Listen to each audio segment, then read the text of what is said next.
Bu yomg'ir suvlarini yig'ib olasizlar. Mana hovuzlar. Mana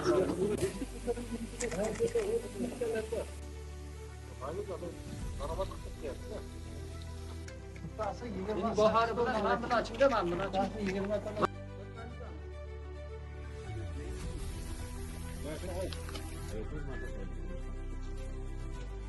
To'g'ri, yer sarg'ayapti. Sarg'aygandan keyin mana bunday ushlaydi-dagi. Mana buni tortib uzib qo'ylaydi. 305 ta odam daraxti bor shu yerda. O'tgan yil hosilga kirdi.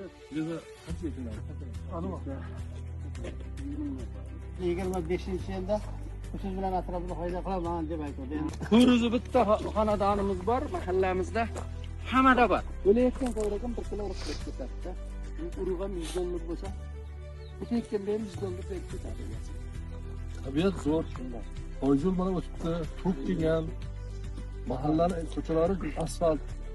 Yonida Toshkentda yo'q, yo'lakcha qildiryapsizlar. Smolasini yana bitta qayta ishlab sotish kerak. Uni ko'pcha qiymat bo'ladi-da. Tomosasi chiqadi. Oldin men paxtani shu pala bilan berardik. Hozir paxtadan to'liq kecha qo'ylab bunga yana qo'shimcha qiymat qo'shish yo'llarini topish kerak-da. Lekin rahmat, mana shunisiga ham mana ochiq joydan shuncha daromad olyapti. Ularimiz borib ko'rdi, o'zim shu yerdan o'tib qaytganda ko'raman. Yomg'ir suvidan foydalanib odamlar tirikchilik qilyapti.